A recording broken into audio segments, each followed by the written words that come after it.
нашите ръчички ни помагат да работим с пластилин. Чудесно, да.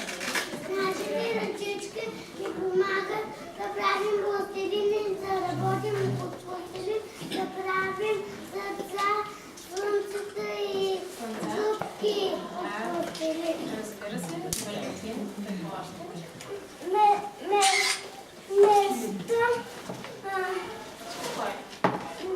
Вместо пластилин можем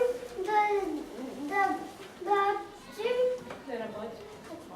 с нашите ръчички и гъбки. Да, гъбки. Кристиянчо?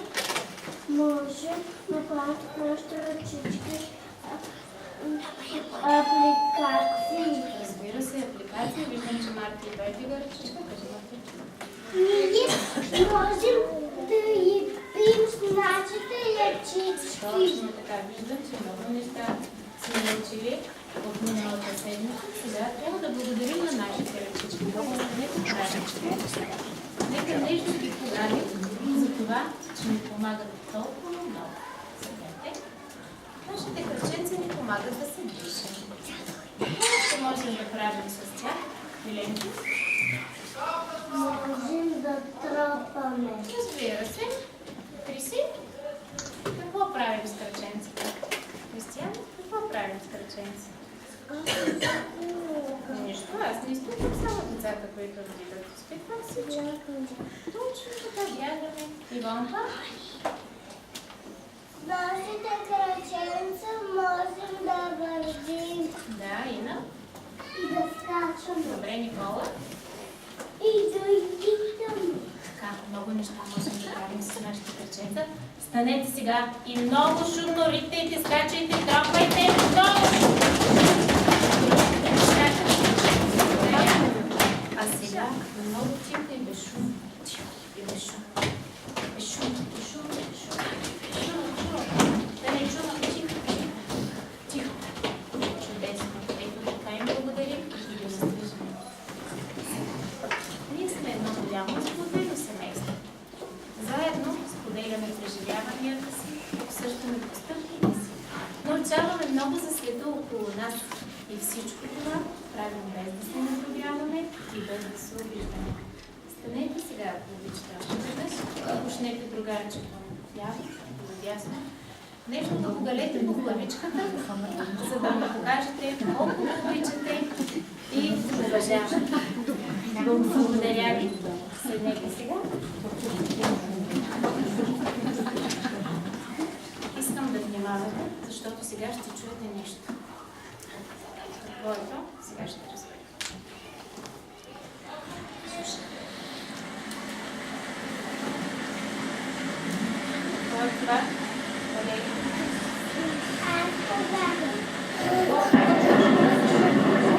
Чудесно, ела да се ви преживява това така. Какво още чувате? Кристиян? Ние чуваме дъжд. Да, добре. Заповядай да залиташ една дъждовна сега. Ние чуваме гръмте. Точно така. А какво усещаме? Какво преживяваме, когато времето да бъде дъждовно? Ела да залиташ една дъждовна капка. Мартинчо? Какво усещаш? Когато времето е дъждовно и студено и облачно, ние не искаме да си играем навън. Да, защото е наша. Заповядай, залепи една дъждовна капка на нашето табло. Нони?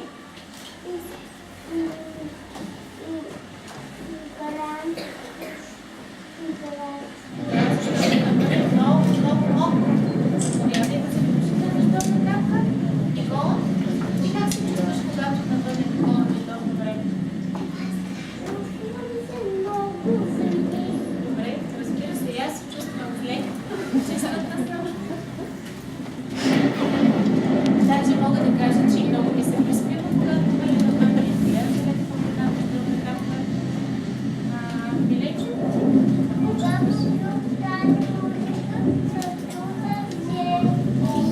Добре, ела да се приписаш на дъждовна капка. Али, ти? Слушаш дъжда?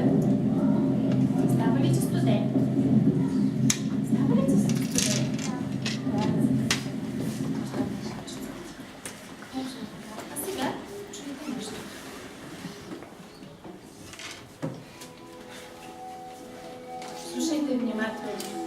Какво си представя, когато слушате тази прекрасна музика? Да видим сега.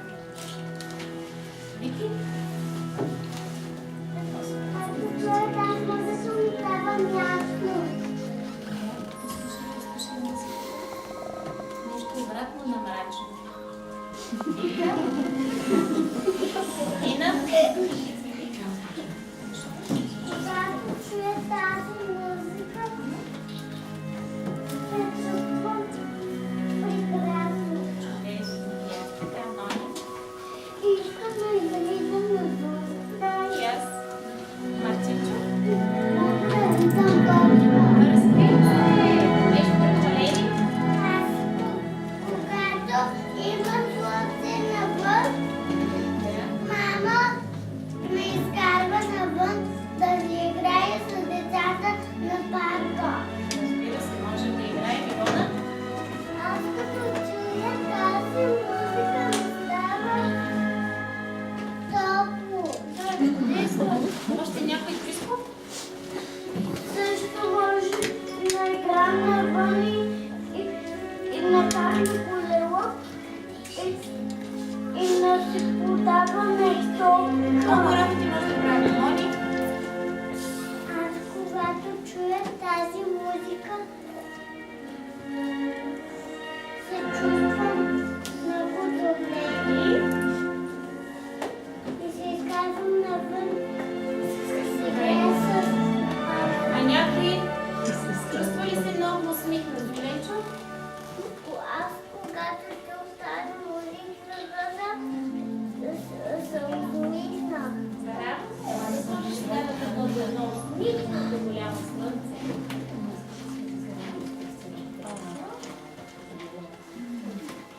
А сега ще си припомня приказката от гъвката. Всички вие знаете. Ще си избера дечица, които ще ни покажат как се чувстват и как се преживяват действията на героите в приказката под гъвката.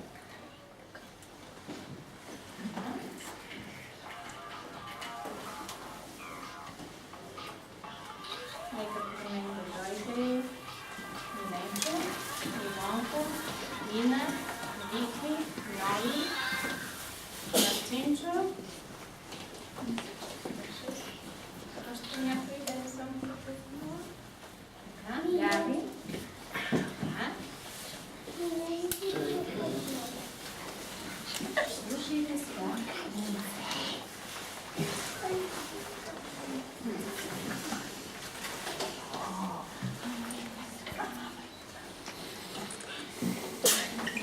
Имало едно време една много малка гъбка. Това е единствена от тревата. Дъжда мокри от нейната шапчета. Тя била много притеснена, защото времето било много мрачно и много тъмно. Било и тъжно. Но изведнъж до гъбката пристигнала една малка, измокрена, притеснена мравчица. И какво да види?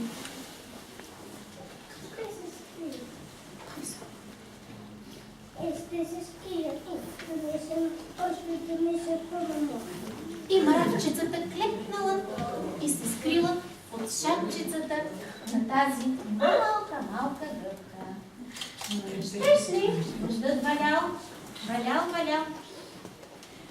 И две приятелки пеперутки обикаляли из тревата. Гледали наляво, гледали надясно, къде могат да се скрият.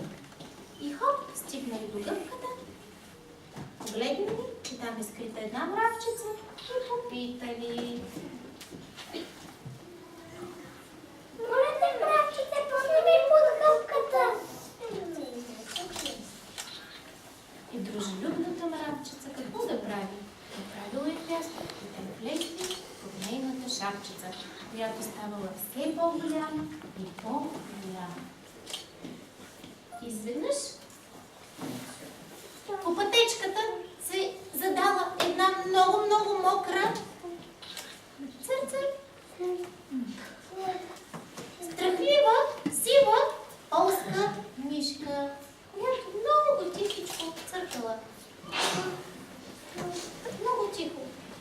че нямала никакви сили, но се спряла до гъбката и попитала.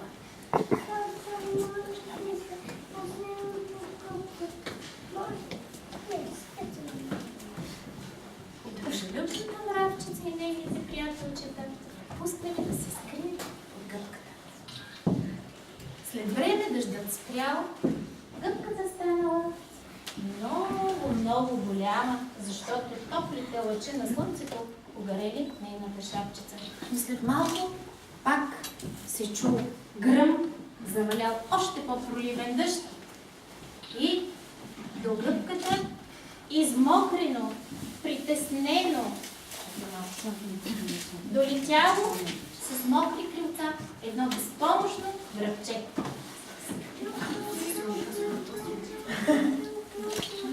Мога да се скрия под къпката, си мигва и не мога да летя. И безпомощното връченце се скрило до мишчицата и пеперутката.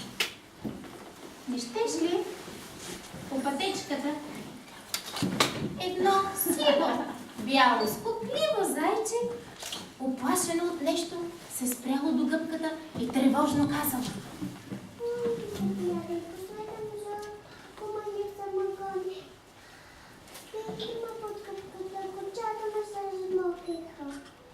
Жупчето е много. Скрийте сега под гъбката. Братчо да я скри, хубаво се скрила.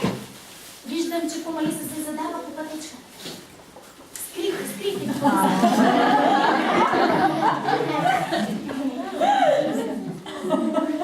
И така по пътечката вървяла Комалиса, която видяла всички скрити под голямата гъбка и казала. Мой приятел, вижда ли сте къде се е скрило зайчето? Леко бъдеще, не се вижда и другите ни пожали. Иванка? Ивана? Зайчето е на там крак. И Комалиса, която е посочила на пътниката. Така, хайде сега да станем. Това беше част от приказката под гъбката. Дайте да се хванем за ръчички, да се поклоним. Са истински артисти. Така. Така. 3, 4.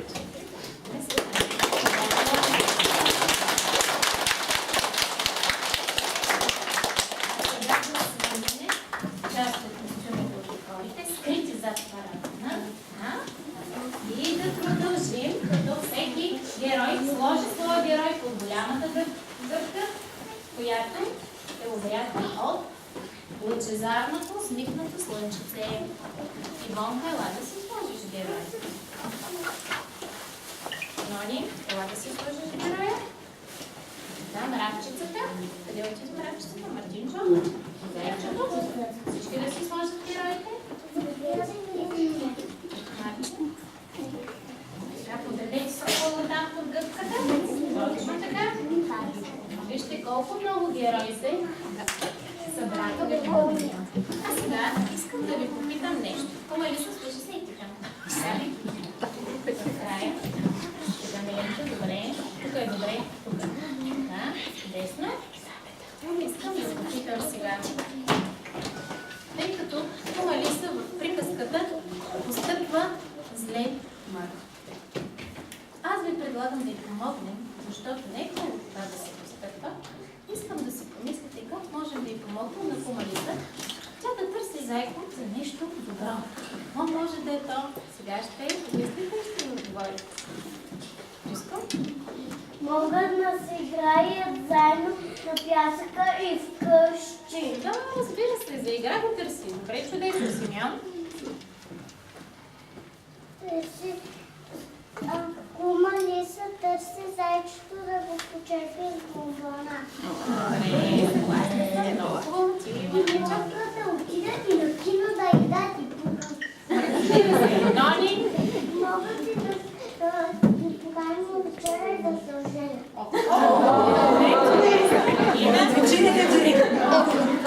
Може и да си преподаръци. Добре, сигурно на Мола ще го закара. Гали? Може да го заведе на среща. Валери? Малица е търсила тайга, за да му купи кобичка и лопатки. Миленчо? Знаете какво е? Той да му купи бубони и да му даде бубона. Да, добре. А нещо друго по-интересно, Ивона? Кума Лиска е търсила зайка да отидат на почивка. Може би на Славино път ще искате, желали? Кума Лиска е търсила зайчето, за да му купи нови дрежки. О, добре.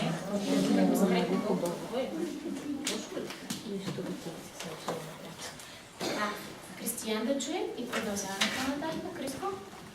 И кума Лиска търсила зайчето да отиде на мола. Добре, и видях, че Виктор дига ръка. Да, кажи, Виктор. И може да отиде и на концерт. Разбира се. Добре, Майко. Добре,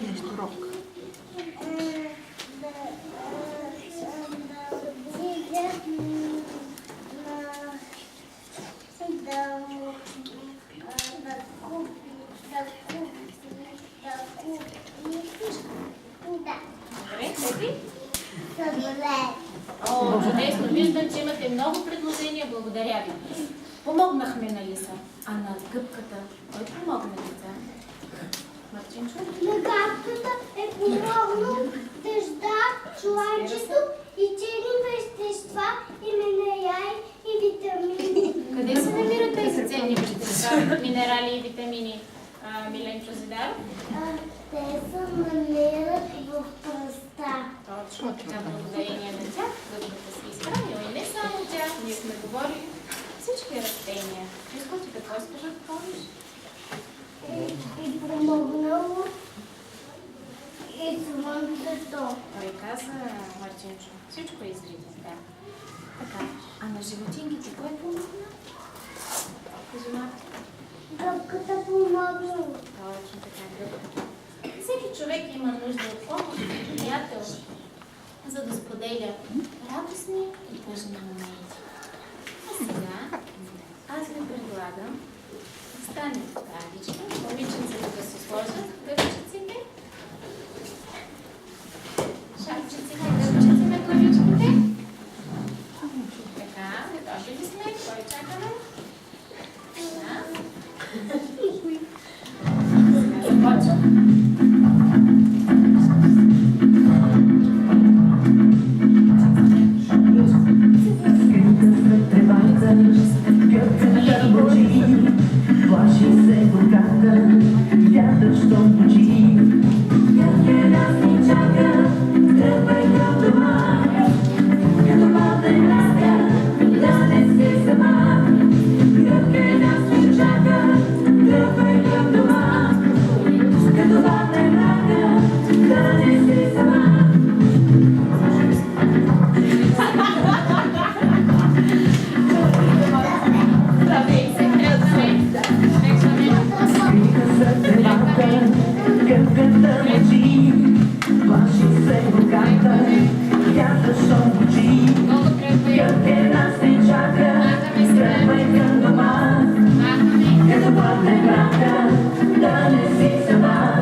Вчера помогнахме на гъбката, като я изработихме в една прекрасна апликация, която поставихме в табло.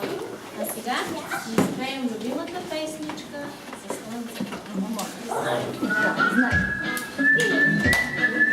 Може да останете с шапките на гъбките, да ги свалите. Няма да с шапките.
е близко, няма да мога да ни хващам.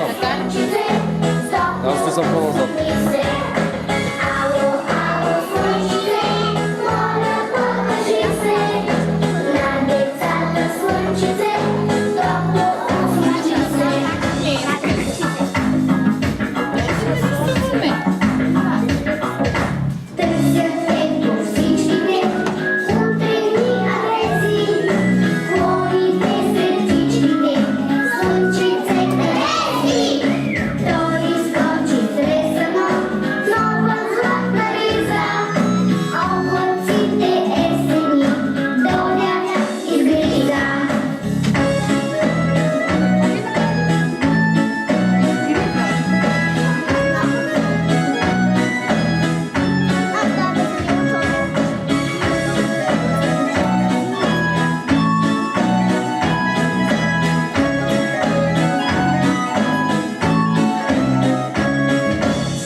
Нашите слънчеви гъби ще ви подарят по една слънчева усмивка, която заедно с мама и баба ще залепите на слънчецата, които ще изработите заедно арта да ви обучат на вълшебство.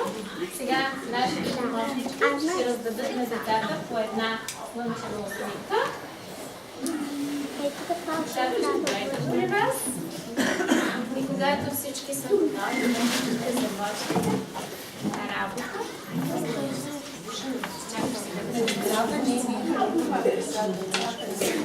Който има слънчево усмивка, отива при мама.